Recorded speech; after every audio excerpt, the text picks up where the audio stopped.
सरसपुर गांव की भूतिया रास्ता की कहानी आज हम देखेंगे।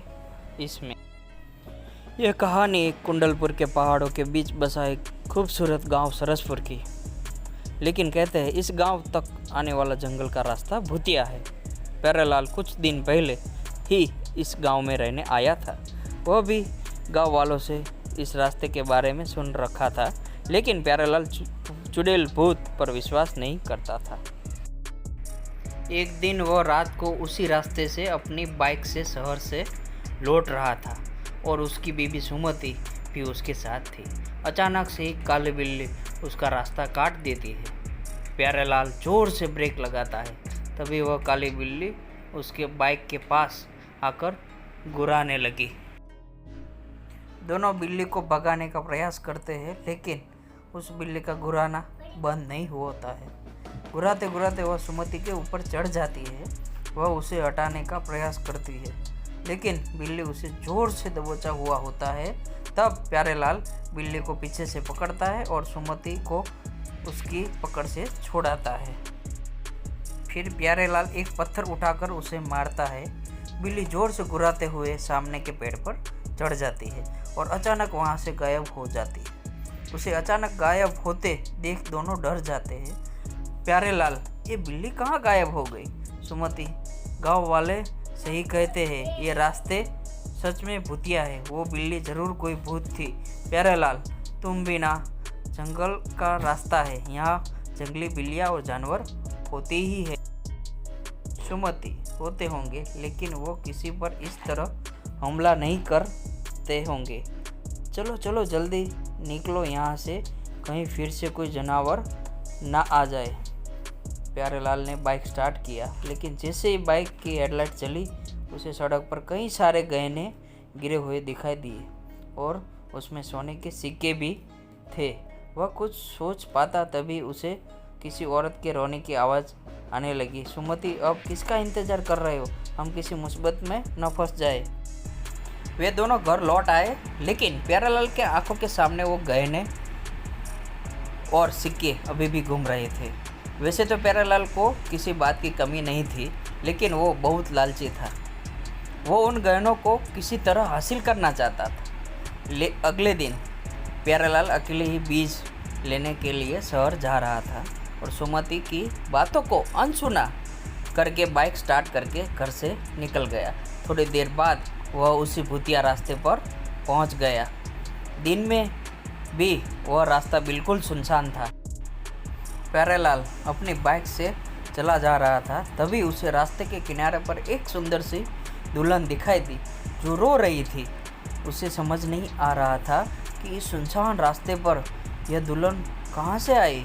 वह उससे कुछ पूछता, तभी वह उसके पास आ गई और रोते हुए बोली, दुल्हन, भाई साहब देखिए ना, मैं रास्ता भूल गई हूँ, मुझे शहर जाना है, क्या आप मुझे शहर तक छोड़ देंगे? प्यारेलाल, लेकिन तुम यहाँ कैसे आई? लोग कहते हैं कि ये रास्ता भूतिया है। तुम दुल्हन के कपड़ों में हो और लोग कहाँ है? दुल्हन, क्या बोलूँ भाई साहब, मैं अपने पति के साथ कार से इस रास्ते से गुजर रही थी। अचानक काली बिल्ली ने हमारा रास्ता काट दिया और हम लोग रुक गए। मेरे पति ने कार रोकी, तभी उन्हें झाड़ियों के पीछे से किसी औरत के रोने की आवाज़ आई। वह वहाँ गए, तभी उनकी चीखने की आवाज़ आई। मैं दौड़कर वहाँ गई तो देखा तो वो वहाँ मरे पड़े थे। प्यारेलाल, तुम्हारे पति मर गया? दुल्हन, हाँ वो मर गए, उनकी लाश झाड़ियों के पीछे पड़ी है। आप प्लीज़ मेरी मदद करिए और मुझे शहर तक छोड़ दीजिए।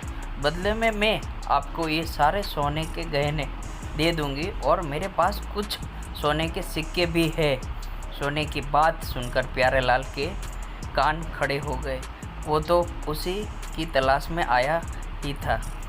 उसने उन सिक्कों को अपने हाथों में ले लिया, लेकिन जैसे ही उसने अपने हाथों में ले लिया, वह लड़की अब दुल्हन से चुड़ैल में बदल गई और ज़ोर ज़ोर से हंसने लगी और प्यारेलाल धुएं में बदलने लगा। कुछ ही देर में प्यारेलाल पूरी तरह से धुएं में बदल गया। उस चुड़ैल ने उस धुएं को एक बोतल में कैद कर लिया और ऊपर से ढक्कन लगाकर पहाड़ी के पीछे अपने घर के तहखाने में ले गई। वहाँ पर पहले से ही धुएं से भरी कई सारे बोतल थी। चुड़ैल, आज मेरी 11 लोगों की गिनती पूरी हो गई। बिना सोने का लालच दिए मैं इन्हें धुएं में नहीं बदल सकती थी। लालची कहीं के, कल अमावस्या है। कल मैं इन सबको इनके असली रूप में ले आऊँगी और इन सबको मारकर इनके आत्मा पर कब्जा कर लूँगी और फिर उसे अपने पति के शरीर में प्रवेश करा दूँगी और वो फिर से जीवित हो जाएंगे। दूसरी ओर रात काफ़ी हो गई थी। प्यारेलाल के घर नहीं पहुंचने पर सुमति को चिंता होने लगी। पूरी रात सुमति ने प्यारेलाल का रास्ता देखा लेकिन नहीं आया। उसे समझ में नहीं आ रहा था कि वह कहाँ चला गया। तभी उसने देखा कि गांव के मुखिया जी गांव के कुछ लोगों के साथ वहां से गुजर रहे थे। वो उनके पास गई और सारी बात बताई। मुखिया, बेटी सच सच बताना, तुम लोग हाल ही में भूतिया रास्ते पर गए थे क्या? सुमति, जी गए तो थे, लेकिन उससे मेरे पति के ना लौटने का क्या संबंध है? मुखिया, कितनी बार कहा है उस रास्ते का इस्तेमाल मत करो, लेकिन पता नहीं लोगों को मेरी बात समझ क्यों नहीं आती है। सुमति, आखिर आप सभी को वहाँ से जाने से मन क्यों करते हैं? क्या राज है उस रास्ते का? मुखिया, बेटी कुछ साल पहले एक नया शादीशुदा जोड़ा इस रास्ते से गुजरा था। तभी गांव के कुछ बदमाश लोगों की नज़र उन पर गई। उस दुल्हन के गहने देखकर उनके मन में लालच आ गया। उन्होंने उन गहनों के लालच में दोनों को मार दिया और मरते ही वो लड़की चुड़ैल बन गई। उस दिन से जो भी उधर गया वो वापस नहीं लौटा। सुमति, मैं वहाँ आज जाऊँगी और अपने पति को वापस लेकर आऊँगी। मुखिया, वहाँ से कोई नहीं लौटता बेटी। वहाँ जाना जानबूझकर मौत को गले लगाना है। लेकिन सुमति ने उनकी एक ना सुनी और मुखिया भी गांव के कुछ लोगों के साथ तांत्रिक को लेकर भूतिया सड़क वाले रास्ते पर पहुँचे। उनमें से कुछ लोगों ने अपने हाथ में मशाल भी ले रखी थी। जंगल के पास वाली पहाड़ी के पास से उन्हें मंत्र की आवाज़ सुनाई दी। वो सभी छिपकर देखने लगे।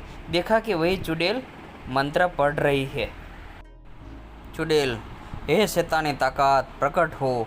देख, मैंने तुझे खुश करने के लिए इन सारे जीवित लोगों को धुएं में बदल दिया है। कुछ घंटे बाद मैं इन्हें आज़ाद करूंगी और इन्हें एक एक करके मारूंगी। उनका खून तुझे पिलाऊंगी और फिर इनके आत्मा पर कब्जा करके अपने पति को जीवित करूंगी। तभी तांत्रिक ने एक पत्थर खींचकर एक बोतल पर मारा। उसमें कैद एक आदमी बाहर निकला। चुड़ैल को इस बात का पता नहीं था क्योंकि वह आंखें बंद करके मंत्र पढ़ रही थी। तभी मुखिया जी बोले, अरे ये तो भीमा है। इसके साथियों ने मिलकर उस बेचारी औरत और उसके पति की हत्या की थी और ये लोग तो उस घटना के बाद गांव से गायब ही हो गए थे। तांत्रिक, वे गायब नहीं हुए थे। ये चुड़ैल ने सबको कैद कर लिया था। इन्हीं की आत्मा से वो अपने पति को जिंदा करना चाहती थी। सुमति, पर इसने मेरे पति को क्यों पकड़ा? मेरे पति तो कुछ नहीं किए थे। तांत्रिक, तेरा पति इन गुंडों की तरह लालची था। वो भी इसके गहने के चक्कर में आ गया था। इसे अपने सिद्धि को पाने के लिए 10 लालची लोग चाहिए थे।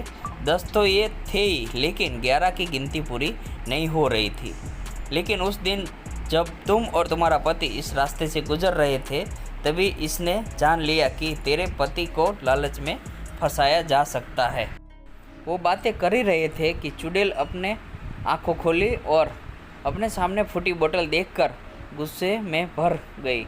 इतने में तांत्रिक ने कुछ मंत्र पढ़कर मशाल को उसके ऊपर फेंका। वो जलने लगी।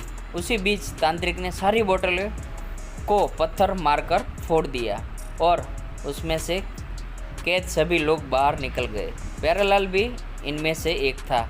उसे देखकर सुमति रोने लगी। चुड़ैल, तूने ये ठीक नहीं किया तांत्रिक। इन लोगों ने मुझे और मेरे पति को मारा था।